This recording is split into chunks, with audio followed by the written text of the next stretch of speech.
رسولہ الکریم اعوذ باللہ من الشیطان الرجیم بسم اللہ الرحمن الرحیم ان الذین قالوا ربنا اللہ ثم استقاموا تتنزل علیہم الملائکۃ الا تخافوا ولا تحزنوا وابشروا بالجنۃ التی کنتم توعدون نحن اولیاؤکم فی الحیاۃ الدنیا وفی الآخرہ ولکم فیہا ما تشتہی انفسکم وَلَكُمْ فِيهَا مَا تَدَّعُونَ صدق اللہ العظیم والمولا الکریم۔ اسٹیج پر تشریف فرما قابل صد احترام امیر جماعت اسلامی ہند، دیگر ذمہ داران جماعت اور راہ حق کے بہت قیمتی اور جان سے زیادہ عزیز ساتھیوں، اس سیشن کا جو عنوان ہے وہ رکنیت کے لیے معیار مطلوب، اس کے تحت یہ ساری گفتگو ہو رہی۔ مجھ کو جن دو تین صفات کے تحت گفتگو کرنی، وہ ہے راہ خدا میں استقامت، قربانی و سرگرمی۔ تو میں پہلی یہ بات عرض کرنا چاہتا ہوں کہ رکنیت کے معیار مطلوب تک ہر حال میں ہمیں پہنچنا ہے، ہر حال میں ہمیں پہنچنا ہے۔ ہر رکن اسے پیش نظر رکھے اور درجہ اول کی پرائیورٹی کے کاموں میں اس کو شامل کر لے۔ سچ پوچھئے تو اسے روزانہ پڑھے۔ ان تینوں یعنی استقامت، قربانی اور سرگرمی کا تعلق ہمارے فیصلے سے، ہم اس کا فیصلہ کریں۔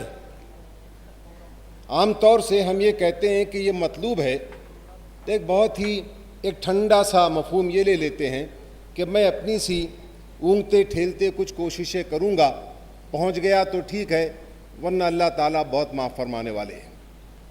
یہ جو مائنڈ سیٹ، اس کو چیلنج کرنا ہے اور یہ طے کرنا ہے، اس کا فیصلہ کر لینا ہے کہ میں اس تک اپنے آپ کو پہنچانے کی ہر ممکن کوشش کروں گا۔ ان مطلوبہ چیزوں کو اپنی عادت بنا لینا کہ اس کو کیے بغیر چین نہ آئے۔ مثال کے طور پر رات میں جن لوگوں کو سونے سے پہلے برش کرنے کی عادت ہوتی ہے، ان کو نیند نہیں آتی ہے جب تک کہ برش نہ کر لیں، دانتوں کو برش نہ کر لیں، ایک عادت بن جاتی ہے۔ ہم کو ان مطلوبہ چیزوں کی باقاعدہ عادت ڈالنی، اور کسی بھی چیز کی عادت کے لیے اس پر مستقل پریکٹس ضروری ہے، اس پر مسلسل پریکٹس ضروری ہے، ورنہ وہ چیزیں عادت نہیں بن سکتی۔ اس میں سب سے پہلی چیز جو عرض کرنی ہے، اسلام اور غیر اسلام میں فرق۔ اس سے ہماری بھرپور واقفیت ہو، اس سے کیجول واقفیت نہ ہو، بلکہ اس سے بھرپور واقفیت ہو۔ دور جدید میں کون سی چیزیں غیر اسلام کی ڈیفینیشن میں آتی ہیں، اس سے ہماری پوری واقفیت ہو، اور اگر وہ چیزیں کلیئر نہ ہوں تو ہم اس کے تعلق سے اپنے ذمہ داروں سے پوچھیں کہ اس تعلق سے ہمیں بتائیں، اور ان حدود کے قریب نہ پھٹکنے کا فیصلہ کر لیں کہ میں غیر اسلامی ایکٹیویٹیز کی حدود کے قریب بھی نہ پھٹکوں گا، جمع رہوں گا، پوری استقامت کے ساتھ ان چیزوں پر جمع رہوں گا جن کو میں سمجھتا ہوں کہ یہ عین مطلوب ہے۔ اس کے لیے ہر قسم کے نقصان اور محرومی کو خندہ پیشانی سے قبول کروں گا، میں ایسے ہی قبول نہیں کر لوں گا، بلکہ مسکراتے ہوئے اسے قبول کروں گا، ان پابندیوں کو اور قربانیوں کو، اور اس کا عزم اور قربانی، اس کے لیے ہر قسم کی دستبرداری سے میں اپنے ذہن کو تیار کر لوں گا۔ معصیت سے دوری اور اس سے چوکنا رہنا بہت ضروری ہے۔ کون سی چیز معصیت کی دائرے میں آ جاتی، میں اس سے پوری طرح چوکر نہ رہوں، میں اس کی اپنی جانب پیش قدمی کو، اس کی آہٹ کو محسوس کر لوں، اس کی آہٹ کو محسوس کر لوں، اور اس کے بعد اس کے تدارک کے لیے اپنے آپ کو روکنے کے لیے اس پر پوری طرح سرگرم عمل ہو جاؤں۔ حق سے بے نیازی اور بے حسی سے فی الفور چھٹکارا پانے کی کوشش کروں۔ میرے سامنے حق ہے، میرے ذمہ داران مجھ سے کہہ رہے ہیں کہ تم یہ کرنا ضروری ہے تمہارے لیے، وہ کہتے کہتے تھک گئے ہیں، اب وہ کہتے کہتے تھک گئے ہیں۔ ہم کو یہ سوچنا ہے کہ کیا ہم کس بے حسی کے اونچے مقام پر ہیں۔ تو اس بے حسی سے چھٹکارا پائی، اس سے فی الفور چھٹکارا پائی، حق سے بے نیازی مت برتیے، اطاعت و فرما برداری میں سست روی اور کاموں کو ٹالنا، یہ کام بہت اچھا ہے، مولانا نے بہت اچھی اچھی باتیں کہیں، میں ان کو کل کر لوں گا۔ بتاتے ہیں کہ کاموں کو ٹالنا، پروکریسٹینیشن، دنیا کی بڑی بڑی جنگوں سے بھی انسانوں کو اتنے نقصانات نہیں پہنچے ہیں جتنے صرف اس ایک عمل سے، پروکریسٹینیشن۔ یہ کام اچھا ہے، میں کل کر لوں گا۔ کاموں کو ٹال دینا، اس کو کمزوری کے ساتھ نہ برداشت کیجیے، سختی کے ساتھ انتھک کوشش کیجیے کہ میں اس اہم کام کو ابھی اور اسی وقت دور کروں۔ اپنی ان کمزوریوں کو دور کرنے کے لیے ایک ٹائم باؤنڈ پروگرام، میں اس وقت تک ان سے نجات پا لوں گا، کوئی بہت لمبا عرصہ نہیں، یہ میرے اندر بڑی بڑی کمزوریاں ہیں اور میں ان کمزوریوں سے نجات پانے کے لیے طے کر چکا ہوں کہ میں اتنے دیے ہوئے وقت میں ان پر قابو پا لوں گا۔ یہ جو ٹائم باؤنڈ پروگرام ہے، یہ جو ڈیسیجن اور کمٹمنٹ ہے، یہ بہت اہم ہے۔ ہم کو اس کے لیے اپنی سی پوری کوشش کرنی ہے۔ ہم اپنے ساتھیوں سے فیڈ بیک لیں کہ صاحب آپ بتائیے مجھ میں آپ کیا کیا کمیاں پاتے ہیں۔ ہم اکثر اس موضوع پہ گفتگو کرتے ہی نہیں، ہم اپنے اہل خانہ سے پوچھتے ہی نہیں ہیں ڈر کے مارے کہ صاحب میری کیا کیا آپ کمزوریاں پاتے ہیں بتائیے۔ ڈر یہ محسوس ہوتا ہے کہ بہت لمبی فہرست سننا پڑے گی مجھ کو اور میرا سارا روب اپنی فیملی پر سے اٹھ جائے گا۔ نہیں، اپنے آپ کو ایکسپوز کیجیے، ان سے پوچھئے کہ میرے اندر آپ کیا کمزوریاں پاتے ہیں، فیڈ بیک لیجیے، اپنے قائد سے فیڈ بیک لیجیے، اپنے ذمہ دار سے فیڈ بیک لیجیے کہ مولانا مجھے بتائیے کہ میرے اندر آپ کیا خرابیاں پاتے ہیں، کیا کمزوریاں پاتے ہیں۔ امیر مقامی سے پوچھئے، آپ امیر حلقہ سے پوچھئے، اپنے دوستوں سے پوچھئے، اور پھر اس کے بعد ایک پروگرام بنا لیجیے، اس سے ان کو واقف کروائیے کہ میں آپ کے فیڈ بیک کو اپنے دل و دماغ میں اتار چکا ہوں اور میں اس کے تعلق سے اب آپ انشاءاللہ اتنے دنوں کے بعد اس کو نہیں دیکھیں گے۔ دوسری چیز جو میں آپ سے عرض کرنا چاہتا ہوں وہ ہے اوقات اور صلاحیتوں کی قربانی کا عزم۔ ہم کو اللہ کے دین کی خاطر اپنے اوقات کی قربانی دینی، اپنے ٹائم کی قربانی دینی، اپنی صلاحیتوں کی قربانی دینی۔ میرے پاس صلاحیتوں کا کوئی اسٹیٹک مفہوم نہیں، بہت چھوٹا سا مفہوم نہیں، بلکہ صلاحیتوں کا بہت ڈائنامک مفہوم ہے۔ آج دور حاضر میں اقامت دین کی کوششوں کے لیے جن صلاحیتوں کی ضرورت ہے، میں ان صلاحیتوں کو اپنے اندر پیدا کروں گا۔ حوصلے کی بات ہے، میرے اندر صاحب یہ صلاحیتیں بچپن ہی سے ہیں، میں تحریکی خاندان ہی میں آغوش میں میں نے آنکھیں کھولی ہیں، ان تمام چیزوں سے واقف ہوں، بس میری یہ کچھ لمیٹڈ قسم کی صلاحیتیں، اس پر قناعت نہ فرمائیے بلکہ آگے بڑھیے اور فیصلہ کیجیے کہ صاحب میں ان مطلوبہ صلاحیتوں کو اپنے اندر پیدا کروں گا تاکہ میں زیادہ سے زیادہ بلند درجات کا مستحق اللہ کے حضور قرار پاؤں گا، میں اللہ کی راہ میں زیادہ سے زیادہ اپنے آپ کو خرچ کروں گا تاکہ میں اللہ کے حضور زیادہ سے زیادہ اونچے ثواب کا اور درجے کا میں مستحق قرار پاؤں گا۔ صلاحیتوں کی قربانی پر بہت بڑا مینجمنٹ کی بہت بڑی سائنس ہے یہ، جس میں ابھی آپ کل سن رہے تھے ہمارے عزیز محترم کلیم اللہ صاحب سے کہ ہیومن ریسورس ڈیولپمنٹ، ہزارہا کتابیں لکھی گئی اور ہر کتاب ایسی ہے کہ اگر آپ اس کو ہاتھ میں لیں آپ کہیں گے میں باقی سارے کام بعد میں کرتا ہوں، پہلے اس کتاب کو ختم کر لیتا ہوں۔ اتنی دلچسپ کتابیں ہیومن ریسورس ڈیولپمنٹ۔ میں آپ کو صرف ایک کتاب کا ایک ٹائٹل سناتا ہوں۔ انہوں نے کہا کہ how to swim with sharks without being eaten away. تم شارکس کے ساتھ کس طرح سے تیرو اور پھر یہ ہو کہ شارک تم کو نگل نہ جائیں۔ کیسے اپنے اندر ان چیزوں کو پیدا کرو گے کہ تم شارک کے ساتھ تیرو گے لیکن تم شارکس تم کو نگل نہ جائیں۔ How to swim with sharks without being eaten away. کتنا اچھا ٹائٹل ہے، دیکھیے کیا کیا کام، کیا کیا چیزیں نہیں لکھی ہوں گی۔ میں اکثر جب ایسی ان کتابوں کو پڑھتا ہوں تو میرے دل سے ایک آہ نکلتی ہے، یہ لوگ دنیا کے چند ڈالرز اور پاؤنڈز کمانے کے لیے کارپوریشنز میں، بڑے بڑے ملٹی نیشنل کمپنیز میں اونچے مقامات پر پہنچنے کے لیے کیا کیا نہیں کرنا چاہتے۔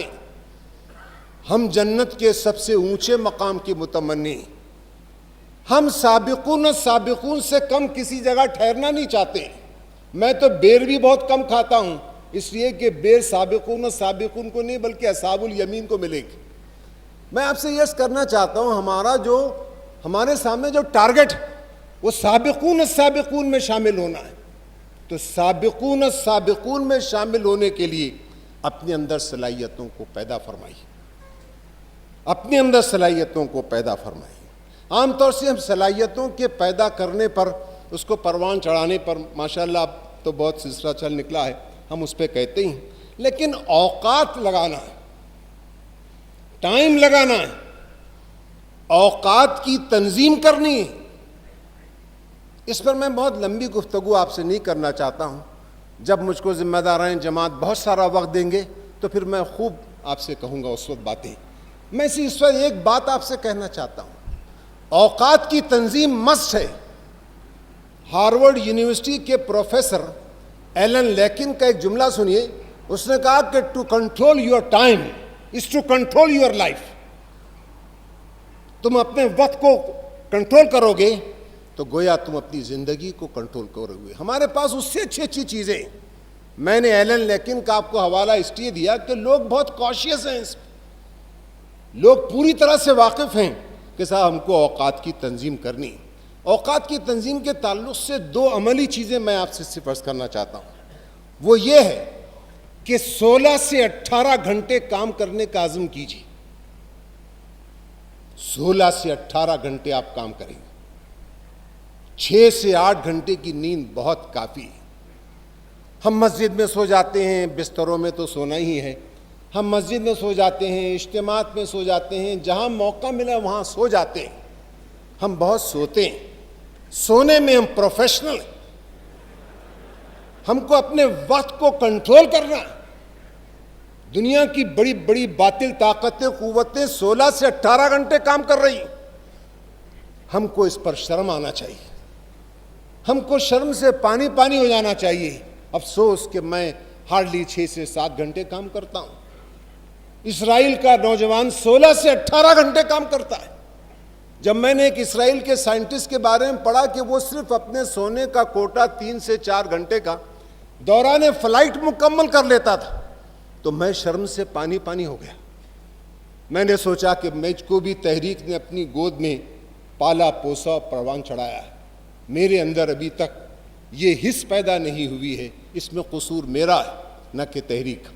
تو میں آپ سے عرض کر رہا تھا کہ 16 سے 18 گھنٹے کام کرنے کا عزم کیجئے، فیصلہ کیجئے، فیصلہ کرنا ہے آپ کو، فیصلہ کر لیجئے۔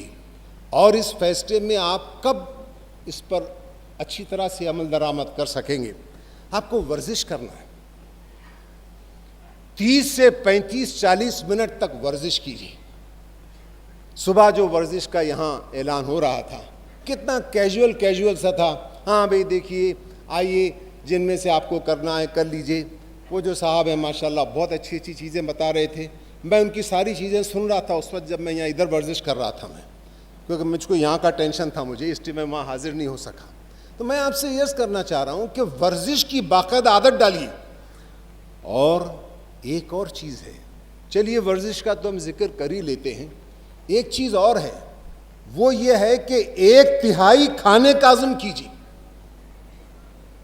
ہم نان قلیہ اگر خوب چور چور کر کھا لیں، بریانی اور وغیرہ بسم اللہ وغیرہ سب وہ کہہ کر جو ہے کھانا وانا کھا لیں، اور خوب کھا لیں یہاں تک کہ اپنے پیٹ کے برتن کو پوری طرح بھر لیں، تو پھر ہم کوئی اچھی سی اچھی تقریر نہیں سن سکتے، اس پر ری ایکشن نہیں دے سکتے. ہم یہ کہیں گے صاحب پتہ نہیں کیا بات ہے، مجھ کو شاید ایسیڈیٹی ہو گئی ہے، میں کل انشاءاللہ اس پر مزید گفتگو کروں گا یا اس ٹیپ کو سن لوں گا. میں کم کھائیے، اس کی عادت بنائیے.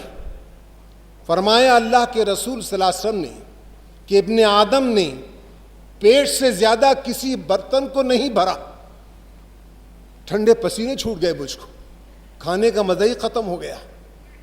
کہ آپ 1/3 کھائیے. حافظ ابن رجب نے اپنی کتاب سیرت النبی کے حکمت نبوی صلی اللہ علیہ وسلم کے 50 خزانے، یہ کتاب اویلیبل ہے، آپ اس میں کھانے پینے کی آداب کے تحت وہ چیزیں ضرور پڑھیے، بہت مزہ آئے گا آپ کو. مزے کے لیے نہیں، ایک عزم کے تحت کام کرنے کے لیے پڑھیے. تیسری بات ابھی ولی اللہ سعیدی صاحب نے ارشاد فرمائی کہ صاحب اپنے رب سے تعلق کو مضبوط کرنے کے لیے جب تک کہ وہ نہیں ہوگا ہم قربانی نہیں دے پائیں گے. قربانی بہت اعلیٰ درجے کی دے سکیں گے آپ اسی وقت. بہت صحیح کہا مولانا نے، بہت روانی کے ساتھ بہت ساری چیزیں سمجھا دی انہوں نے کہ ہم کو اللہ سے اپنے تعلق کو مضبوط سے مضبوط تر کرنا ہے. اس میں ایک بات جو لکھ کر لایا تھا وہ یہ کہ اللہ اس کے رسول صلی اللہ علیہ وسلم سے بے انتہا عشق، اس کی دعا مانگی. اللہ سے عشق ہو، حضور نبی کریم صلی اللہ علیہ وسلم سے بہت ہائیسٹ لیول کا عشق ہو، ہم اس کی دعا مانگیں. کیا اس میں بندے کی عاجزی اور اس کا تضرع کہ وہ اللہ ہی سے دعا مانگتا ہے کہ اے مالک تو مجھے اپنا عشق عطا فرما، اے مالک تو مجھے اپنے رسول صلی اللہ علیہ وسلم سے بے ساختہ محبت عطا فرما دے. شاعر مشرق علامہ اقبال نے بہت عمدہ بات لکھی ہے، بہت انہوں نے خرید لیا یہ شعر لکھ کر مجھ کو. بمصطفیٰ برساں خیش را کہ دی ہما اوست، اگر بہو نہ رسیدی تمام بو لہبی است. اپنے آپ کو مصطفیٰ تک پہنچاؤ، اپنی ہر ایکٹیویٹی کو مصطفیٰ تک پہنچاؤ. اگر تم نے وہاں تک نہیں پہنچایا اس کو تو یہ تمام بو لہبی ہے، جو ظاہر ہے کہ نبی کریم صلی اللہ علیہ وسلم سے ہٹ کر ہے چیز. چوتھی چیز، ہم چاہتے ہیں کہ اللہ کی راہ میں قربانی دیں. اس راہ میں سب سے بڑی جو رکاوٹ ہے آج وہ ہے موبائل. اتنی بڑی آفت ہے کہ میں آپ سے بیان نہیں کر سکتا. اس کے لیے تو کئی دن کے ورکشاپس چاہیے. آج آپ دیکھیے کہ جسے دیکھیے وہ موبائل سے لٹکا ہوا ہے اور پتہ نہیں کتنا وقت اس میں ڈال رہا ہے، ٹی وی کے پروگرامز میں ڈال رہا ہے. وہاں آج مغربی دنیا کے بڑے بڑے مفکرین ٹی وی کو ٹی وی نہیں کہتے ہیں، وہ کہتے ہیں ایڈیٹس باکس ہے. وہ ایڈیٹس باکس، بیوقوف، انتہائی بیوقوف اور احمقانہ قسم کا ایک انسٹرومنٹ، لیکن اس سے ہزارہا ورکنگ آورز لوگوں کے جا رہے ہیں. ہم اس چیز پر توجہ فرمائیں. غیر اسلامی عدالتوں کی دہلیز پر نہ جائیں اور شرعی عدالتوں کے فیصلوں کو خوش دلی سے تسلیم کر لیں. میں اس کو اللہ کی راہ میں استقامت کے لیے ضروری سمجھتا ہوں. میں نہیں جاؤں گا، میں غیر اسلامی عدالت کی دہلیز پر نہیں جاؤں گا، چاہے راس مجھ کو کتنے ہی نقصانات جھیلنے پڑیں. یہ میرا اور آپ کا ریزولوشن ضروری ہے اور اس پر ٹھہر جانا بہت ضروری ہے، اس پر استقامت بہت ضروری ہے. چھٹی چیز جو میں آپ سے عرض کرنا چاہتا ہوں، اپنی تمام دوڑ دھوپ، اپنی پوری سعی و کوشش اقامت دین کی کوششیں بنا لیجئے. اس کو آپ کی ہر کوشش پر تحریک اسلامی کا ٹھپا لگا رہے کہ صاحب میں یہ کام کروں گا تو میں اس سے تحریک کا ایک اچھا سا تعارف پیش کروں گا۔ میں دوائیں بناتا ہوں، یہ میری بال سفید ہو چکے ہیں، یہ بناتے بناتے اور کام کرتے کرتے میں بہت ضروری سمجھتا ہوں، اس لیے کہ میں سمجھتا ہوں کہ جب میرا تعارف ہوگا غیر مسلموں میں، ان کو معلوم ہوگا کہ یہ تحریک اسلامی کا پروردہ شخص ہے، اس کو تحریک نے اپنی گود میں پال کر بڑا کیا ہے، تاکہ ہم بتا سکیں انسانی دنیا کو کہ ہم تمہارے تمام معاملات میں دلچسپی لیتے ہیں، ہم تم کو دوائیں بنا کر دیں گے، ہم تمہاری سڑکیں بنا کر دیں گے، ہم تمہارے بریجز بنائیں گے، ہم تمہاری کاریں بنائیں گے، اور دیکھو ہم نمازوں کی پابندی کریں گے، ہم اقامت دین کی کوششوں کے لیے جو تحریک اٹھی ہے ہم اس کے ایک ادنا خادم ہیں۔ آپ بتائیے یہ تعارف کتنا جاندار ہوگا آپ کا؟ اس پر کام کرنا بہت چیلنجنگ ہے، بہت چیلنجنگ ہے۔ درس قرآن دے دینا نسبتاً آسان ہے، تقریر کر لینا اس سے زیادہ آسان ہے، لیکن لگ کر کام کرنا کسی بھی چیز کے لیے بہت مشکل ہے۔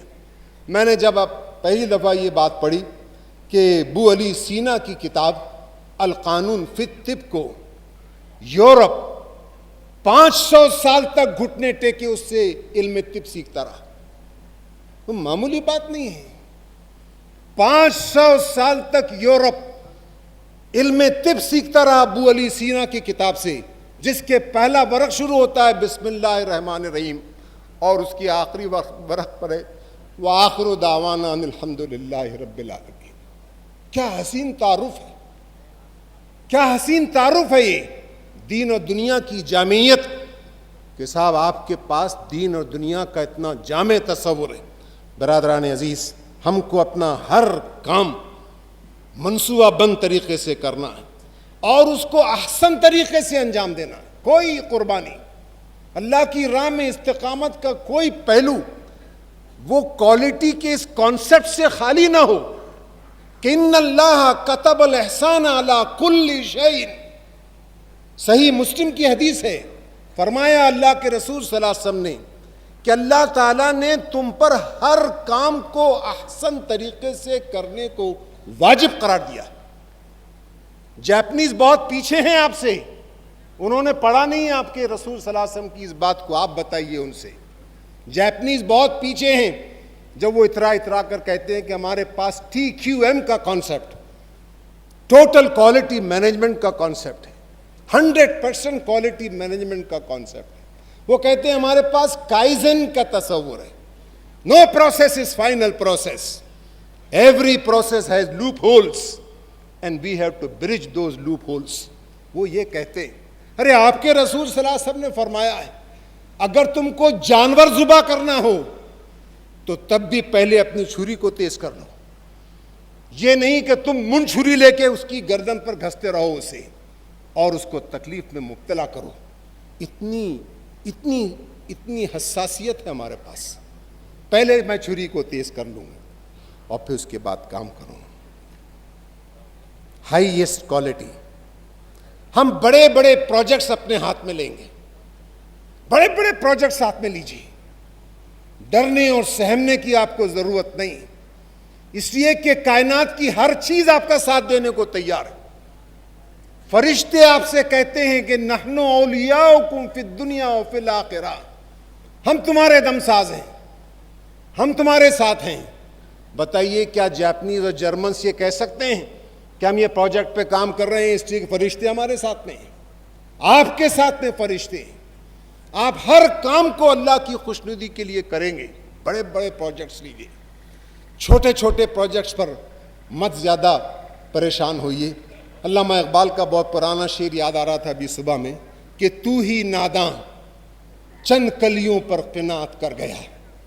ناداں تھا تو کہ تو نے چند کلیوں کو سمیٹنے پر قناعت کر لی کہ میرا دامن بھر چکا ہے، ورنہ گلشن میں علاج تنگی داماں بھی ہے، ورنہ گلشن میں اس کا بھی علاج ہے کہ تیرے دامن ہی کو پھاڑ دیا جائے تاکہ پورا گلشن تیرا ہو جائے۔ آپ کے پاس بہت اونچے اونچے پروجیکٹس ہیں، اس راہ میں ہر قربانی، میں اپنی بات کے آخری نقطے پر ہوں، اس راہ میں ہر قربانی آپ کے لیے آسان ہے۔ کیوں؟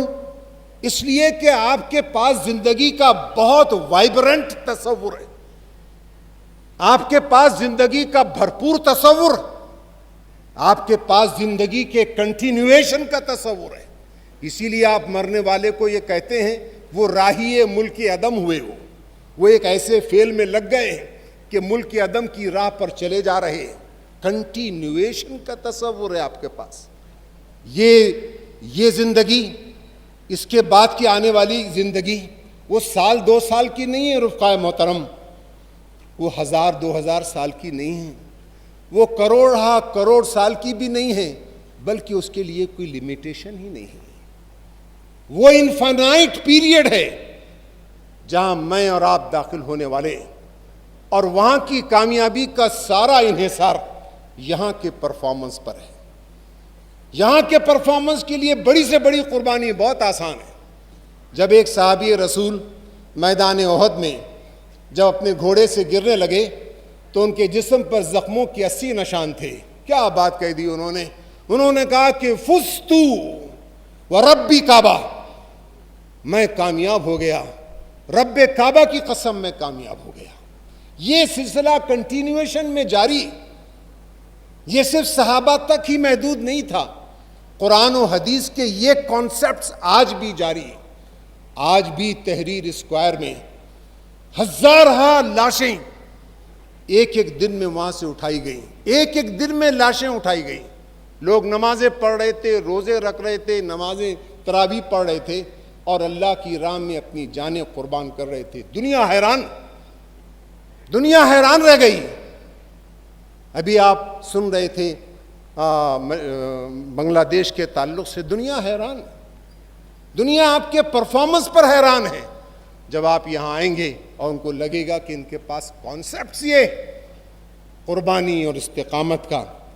میں اکثر سوچتا ہوں کہ جب لوگوں نے سوچا ہوگا، یورپین جرنلسٹ نے وہاں آ کر تحریر اسکوائر پہ دم توڑتے ہوئے لوگوں کو دیکھا ہوگا کہ ان کے سینے میں راستے گولی اتری ہوئی ہے اور تڑپ تڑپ کر ٹھنڈے ہو چکے ہیں، تو انہوں نے کیا سوچا ہوگا؟ انہوں نے سوچا ارے کتنی جوان ڈیتھ مرا ہے. لیکن شاید ان کو یہ اندازہ نہیں تھا کہ مرنے والا کتنا خوش تھا کہ وہ شہادت سے ہمکنار ہوا. میں ایک بہت اچھے سے شعر پر آپ کو اپنی بات کو ختم کرتا ہوں. اے دل، گویا مرنے والے نے یہ کہا، اے دل تمام نفع ہے سودائے عشق میں، ایک جاں کا زیاں ہے سو ایسا زیاں نہیں ہے. وآخر دعوانا الحمدللہ.